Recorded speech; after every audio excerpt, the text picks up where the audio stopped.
We at Fox 25 have the honor of visiting different fire departments across New England and getting to know the men and women who are prepared to put their lives on the line for others every single day of the year.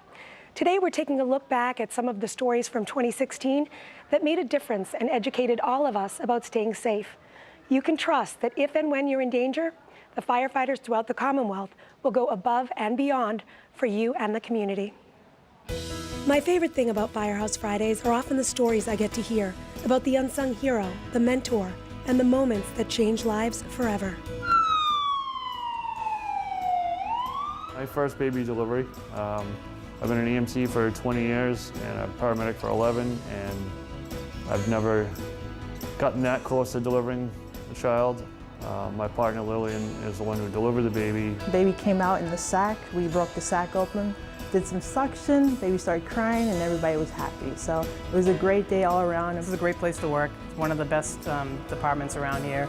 I think it's just being around just a great group of people, guys and girls. They actually kind of molded me and taught me a lot about this department. Kind of made me a better person here, so I like it. Everything we do in the fire service, we do as a group, we do as a team. It's not an individual occupation. I lived down the street from the firehouse my whole life. Always thought it'd be a great job. Took the test and got hired and couldn't be happier. This department's great. You know, everyone's been a huge help. A lot of experience on the job, teaching me well. Yeah, we're a close-knit group of guys, you know. We get along very well. We got a good chief, you know. He takes care of us, and it's a close-knit community. Oh, this is the front of the truck? Yeah. Wow, this is so cool. Are you a firefighter? Yep. You are? Yeah, look at my shirt. Oh, I see your shirt. I'll tell you that the people in the town really support us. During September of last year, and during a 5-day period, we had a car go in the water, which was a fatality. We also had a murder here in town, the first one we had in several years, and we also had a fatal building fire all within 5 days. So it was really tough on all the first responders, police and fire, and the town recognized that, and they came in and showed their appreciation. And what the town did is all the residents got together, and they came in and they had an appreciation lunch here for public safety, police and fire. We had over 100 residents that either donated food, made food, or served the food here at the center station. They came in and decorated the station. It was an unbelievable showing of support. Firefighting, it's on job for everybody. You know, they're the first to be criticized and last to be praised a lot of times. People are always glad to see the firefighter because we're here to help. That's all we can do is help you in some way, form, or another. And it's always a good feeling, at least for me, when I go home, knowing that in some way I've helped somebody in this town make their day better. As I travel around each week to different firehouses, I'm continually astonished that serving as a firefighter isn't enough for these men and women. Serving their community beyond the firehouse is truly the fabric of their being. So we came out today to play some dodgeball with the children here at the Murphy School. It's just a friendly way to get out here, have the kids see our faces, you know, see us all together so that they know when they're in trouble they can count on us. There's 4 or 5 different firehouses in this area of Dorchester. A lot of dads and moms, they have kids that go to this school or area schools. My son goes here, so a lot of kids just come out to support their community, and that's great to, to bring in the firefighters that are in the area firehouses, as well as the police officers that work in this area. I think it's fun because I got to spend some quality time with my dad. He's on the Boston Fire Department. It's an opportunity for these kids to see the people that are behind the badges. Oftentimes they will see Boston Police and Boston Fire respond to an emergency, and with little kids it can be scary. It's an excellent opportunity for the kids to interact with the fire department on a kid level, so to speak. I'm joined by David Christiana. He is a Westford firefighter and a local artist. And David, I know you started firefighting at 16 years old, didn't you? I did, yep. Yeah, and you also had another passion. Yeah, art. I didn't have really enough money to go to college for it, so I really pursued the firefighting side of things. They kind of merged in 2001 when I drew up a firefighter monument for our fallen firefighters in Westford. We have firefighters that actually go into the schools, much like a police school resource officer. They go in, they work with the certain schools, and they teach fire safety, fire prevention, and it's been quite a successful program for us. Another way those in the fire service are making a positive difference is by paving the way for future generations, by encouraging more women to sign up to serve their communities. In today's Firehouse Friday, a unique program for young women in Ashland that could inspire a career in the fire service. The Camp Bel Air program is a week-long program that we run for 5 days, Monday through Friday, just 1 week out of the summer. And I try to create a safe and dynamic environment to teach young women all about the fire service and the EMS services. We begin the girls, teach them a little bit about fire science, and then we move right into the fire extinguishers. So we actually have a little fire that we ignite, and they actually have an opportunity to put the fire out using the fire extinguishers. We're really hands-on at this camp, so we do everything hands-on. They tell us what it is, and then we kind of just jump into it. We bring out the fire engine, and we show them how to set it up, how to get water out of the hydrant, so they understand that concept. One of my goals is to encourage these young women and show them that there's absolutely nothing that they cannot do. So I've been coming to the Camp Bailout program now for 3 years. I would definitely recommend this camp to girls because it gives you the opportunity to try things that you wouldn't try in your normal day life, so it kind of takes you out of your comfort zone. I bring in the staff, professional women in surrounding fire departments that volunteer their time. So they have not only mentors, but they have professional examples. It's really a positive thing for these young girls to see that. Positive, empowering, and inspiring. What a great program. Coming up, no matter what the weather, how hot or how cold, firefighters need to adapt to their conditions. After the break, some specialized training and life-saving advice you won't want to miss.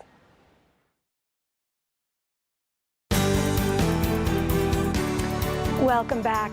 Firefighters are constantly learning new ways to reach anyone in need. Specialized training keeps their skills up to date and puts them in scenarios they could be called upon to face at a moment's notice. The day we shot this next piece, I was so cold, I thought to myself, there's no way they're going to do this training today. There's no way they're going in the water. I was wrong. If someone falls through the ice, they go in. At specialized training, they go in. What real life dictates, training prepares for. Tell me what you're out here doing today. What we do is we do our ice safety work physically on the ice with a number of communities. We've got the Department of Fire Services here today. We're the host community for a class of firefighters that are from all over the state. They can come far and wide, from western part of the state to right out here on the coast. But what we're actually practicing for is people falling through the ice. We're doing some self-rescue to evacuate ourselves out of the water and to physically remove people from the ice. They went through a classroom this morning, and now they're using that classroom skills and using the practical to put that all together. The students have to go out, have to go through the ice, go to the edge of the ice, climb in, and then rescue each other as simulated victims. So it's pretty realistic. You do so much training. It's not just fighting fires. What do you have to say about the group of people that came out here today to train? What we really try to do in the fire service is we try to practice the way we're going to play, just like in sports, because we don't want to show up in a scene and have to wonder, geez, how am I going to handle this situation? We try to put ourselves as fake victims in scenarios that we can know how to deal with exactly what's going to happen when it happens. We don't want to be surprised. They didn't want me to be surprised either, so they put me in the gear and sent me out. It was harder than it looks, and it made me admire our first responders that much more. So they're training on ice right now that is actually not safe. They told me that you want to make sure there's at least 3 inches of good ice before you walk on it. And as you can see right here, this clear ice is the strongest part of the ice. So if I have a scenario where, say, my dog ran out onto the ice, what shouldn't I do? You shouldn't go get the dog. It's not unusual for us to find a couple of victims in the water, one that tried to help another, just like they tried to help the dog or help the cat or whatever was in the ice. So what should you do if you see someone fall through the ice? You should call 911 right away. The second thing you can try to do is if you can find something to try to throw to that person or reach them with a stick, a branch. Sometimes there'll be a canoe on the shoreline if there's a home near the shore. Slide something like that to them on the ice. Don't physically go on the ice to go to them. The other thing that we look for people to do, if they see the person there, you've got to stay transfixed on where you are. Keep your eyes on the person, so if they do happen to slip below the surface, when we arrive, the first thing we're going to say is, where were they? Where was the last person you saw them? And you can say, they were right there. And even if you think the ice is safe, keep this in mind. The only safe ice is in an ice rink. There is no ice that is safe. As cold as it may feel, you don't know how thick that ice is. The model that everybody goes by, the Department of Fire Services and every fire department in the Commonwealth, is do not go on the ice. It is good advice. The only safe ice is in an ice rink. Certainly something to keep in mind. Our first responders cover it all and have you covered from places you probably didn't even know about. And the Sharon Fire Department has a very unique responsibility. Take a look. By land, by sea, and by sky, our fire service does so much to keep an eye on us. And today we have a different perspective on what they do from the Sharon Fire Tower. Don't look down. Don't look down. Oh, I looked down. Why'd I do that? How many steps? 90? 90. So I just climbed 90 steps to bring you a special treat. So we're pretty high up, and there's been a lot of big storms. Yeah. So even 78, this was still standing. Yes, it can actually withstand 120-mile-an-hour winds for 3 hours before it's compromised, and even then it won't fall over. All right, so we just got up here, and we actually see smoke. So if you want to take a look over there. All right, so in this situation, you say we would line this up? Yep. Line up the points. The 2 points. To the base of the smoke. So it would be right about here. So you get your number, which would be 284. Yep, that's a good line. And this is me. These are all the towers that we have within range of me. Draw your line out. So it was 284, so you find it on the map. Somewhere in this area, I know that that's Walpole. So where our lines cross is where the fire would be, and then we can call the fire department out. Our department is dispatched out, so my chief, the warden, they'll go out to a fire, and I'm kind of their central dispatch. So I'm his eye in the sky to see if it's spreading, if there's hot spots, kind of how he plans his attack. And the plan of attack with every department is well thought out, due in no small part to the time spent training to learn the skills necessary to do this important job. Take a look. We are at the Massachusetts Firefighting Academy in Stowe, and we're getting a glimpse at some of the specialized training taking place with some of the recruits. We're very proud of the facility that we have here at Stowe. We've been in operation since 1992. We've had students here from every continent except for Antarctica. This particular group is made up of career firefighters from around the state, and there's 23 out here today. The stuff that we give them over the 2 days that we have them pertains particularly to flammable gases, natural gas, liquefied natural gas, propane, and those are calls that they're going to go to on a regular basis because, let's face it, almost everybody has a gas grill, and most communities, most of your larger communities have natural gas in the streets, and it's a very common occurrence in the fire service. So we give them the skills to be able to recognize what they're facing, how they can deal with that, and how they can handle those situations. What they're doing is we have firefighters that are getting ready to prepare themselves for candidacy for the hazardous materials response team for the state of Massachusetts. What we do is we run them through a vigorous course. It's a 305-hour class. In Massachusetts, every one of the hazmat technicians is a firefighter. So they all belong to their towns and communities as firefighters. As far as the hazmat team, once we get a call, they volunteer for that call. They respond based on how quickly they can respond. We're actually teaching them through real-life experiences what to expect when they go on these calls. In the fire service, technical rescue is a low-frequency but high-risk event. Training is specific and constant. The Holden Fire Department gives us a peek. We're part of the Fire District 8 technical rescue team. We house one of the trailers that's around the entire fire district. We have about 8 members on our department that have gone through the tech rescue training, which consists of high-angle rescue, confined space rescue, and collapse rescue and trench rescue. It's become a very important part of our job. You see it more and more every year that we have to provide this kind of service. This is for confined space, particularly. This allows a rescuer to go in on air. So we're preparing him to go below grade. So this is our lowering system. We have 200 feet of rope. Over here, he can listen to what he is saying and if he needs any help. If we get there, we get on scene, we've got a worker trapped below grade. We can lower this down, and he can just talk. If you're talking to this right now, he can hear whatever you're saying. It's a really good feeling when you come to work and you know you can help somebody out, because usually when we get a call, somebody's, whether it's dire circumstances or not, that they're in need of help, and it's a good feeling when you can help them out. And it's a bunch of guys who really care about the job. Coming up, an organization that plays a vital role working in conjunction with the firehouses when it comes to saving lives. Firehouse Friday, a year in review, brought to you by Dunkin' Donuts.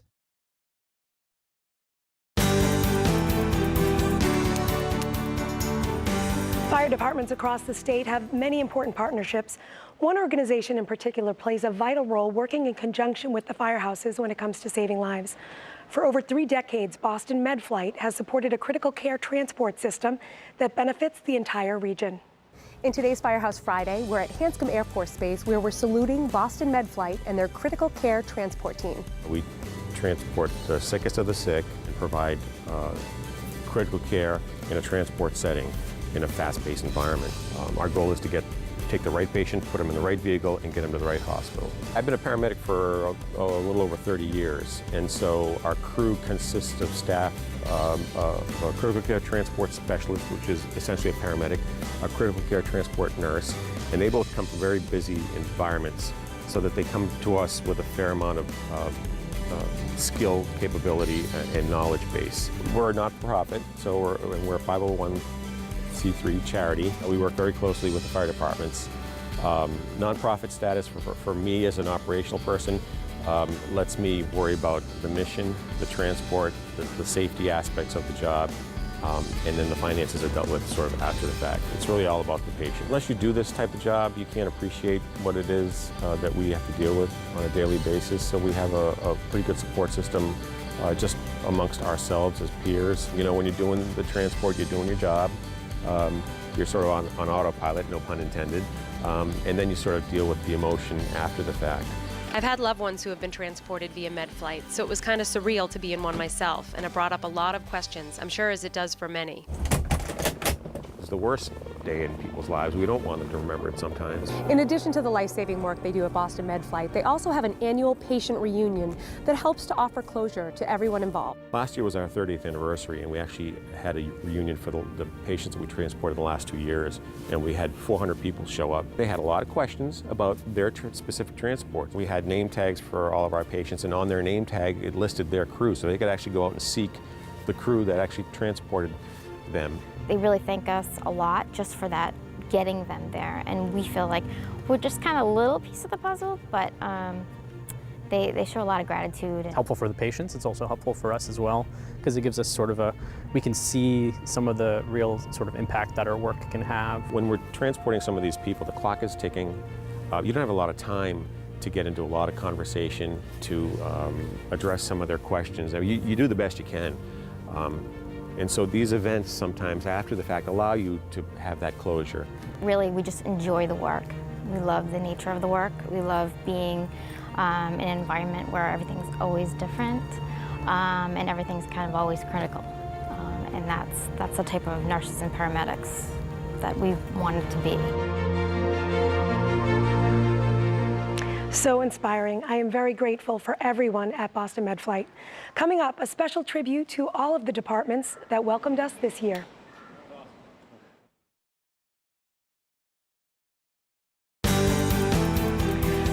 Many of us have been woken up by that little beep in the middle of the night, and we want to rip the smoke detector out of the ceiling just to make it stop. To avoid this and potentially serious scenarios, Windham, New Hampshire and Malden firefighters offer some simple tips to keep us all safe and help ensure we get a good night's sleep. While carbon monoxide poisoning is a year-round concern, there's definitely an increase in calls this time of year. Getting into winter, you should have all your heating systems tuned up by a professional. Your furnaces, you should always be conscious that you never start and run your vehicle in the garage. If you need to warm your vehicle up, back it out of the garage and shut the door. I think these days most people are aware of what carbon monoxide is, so that we know that it's odorless, tasteless, and colorless, so it can't be detected. So without a detector, without purchasing that detector, putting it in the proper place within the home, people would not know they're being exposed to it. Your detector goes off, you should get out of the house immediately and call 911. Get us coming up there. We will check the house with our meters, check it for carbon monoxide. This is what we're going to bring into a house if a resident calls and says, okay, my CO detector is going off, we could check the house with this. And if you're showing symptoms of carbon monoxide poisoning, they can test for that too. This is going to read the levels. It's going to give you your oxygen saturation level, it'll give you a heart rate, and it'll also give you the saturation CO in your blood. We caught up with the Malden Fire Department to see what they're doing to educate residents during Fire Prevention Week. We had a couple of open houses the past week where we invited the residents into the firehouse to meet with the firefighters. The Fire Prevention Office and the members assigned to it did a fantastic job putting those events together. You know, and the main message this year was to check the date on the smoke detector and ensure that it's within the 10-year life expectancy of it. And if it's not, to replace it. The fact that homes, for the most part, with energy conservation, at the top of everybody's concern, are much tighter, right? So you actually have less time to escape should a fire start than you did perhaps 20, 25 years ago. So the importance of smoke detectors and maintaining them cannot be overstated, in my opinion. In 2016, we had the opportunity to meet so many wonderful people. They truly are heroes that walk amongst us. Fox 25. We're flying high over the headquarters of the Braintree Fire Department this week in our Firehouse Friday, and we're giving the entire department here a big salute. Not just fire, whether it's a water emergency, a hazardous materials emergency, we have to be ready for anything that anybody calls 911 for. In today's Firehouse Friday, we're getting suited up in Duxbury as we salute the Duxbury Fire Department. My first task at the station was the fire pole. This is actually scary. So, like this? Yep. Now wrap the other one right around. How fast are you supposed to go? You control it by your legs. Okay. On any given day, the bell hits, and we really don't know if it's going to be a heart attack, or if it's going to be a house fire, or if it's going to be someone that's flipped over in a canoe in one of the local reservoirs. We just really have no idea, and that's what's exciting about the job. We have a unique department. We serve a unique community with 25,000 people at night, but we blossom to 150,000 during a day. So that's a big one. Yeah. What's your favorite restaurant? The lieutenant's favorite restaurant. What's your favorite restaurant? Lieutenant's.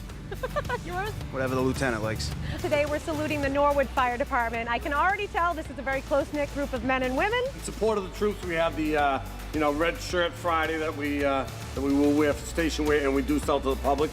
And the demand for a female version of the Red Shirt Friday, we came out with the pink. Since I've taken charge of the department, any new apparatus we have has it on the sides to remind our firefighters to be safe. Here with Chief John Murphy and the Situate Fire Department, who we are saluting today. Today we're saluting the Swampscott Fire Department. We're great to see Fox 25 here for a zip trip this morning and Firehouse Friday, and welcome to Hyannis. Sterling may be a small community, but it's not stopping them from doing big things. The Sterling Fire Department is adding to their team and doing more specialized training. We're starting to get involved in a lot more specialized training, and we're doing that on a regional basis. Fire protection engineering is a little different than firefighting, but it all works towards the same goal of saving lives, protecting people and assets from fire damage. My favorite part is being able to help people. We take people when they're in their worst situations. We try to help them as best we can and hopefully make it a good situation. We come out at people's worst times, and we have the manpower, we have the training, we have the equipment to make a difference, and that's a wonderful thing. And it is always rewarding when we go home because we know we've made a difference. This treatment. Boy, it's warm. Yeah. Thank you. Can I get one firefighter for the back of the ladder, please?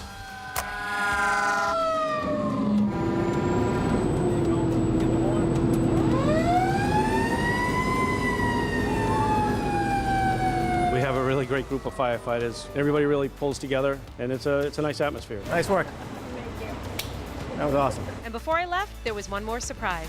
So we appreciate everything Fox 25 does for firefighters, and we want to salute you guys and thank you for all you do for us. So we came here to salute you, and you're saluting us? Yeah, a little gift for coming down to Duxbury. Rest assured that this has a very special place on the wall here at Fox 25. Thanks for joining us for our 2016 Firehouse Friday Year in Review.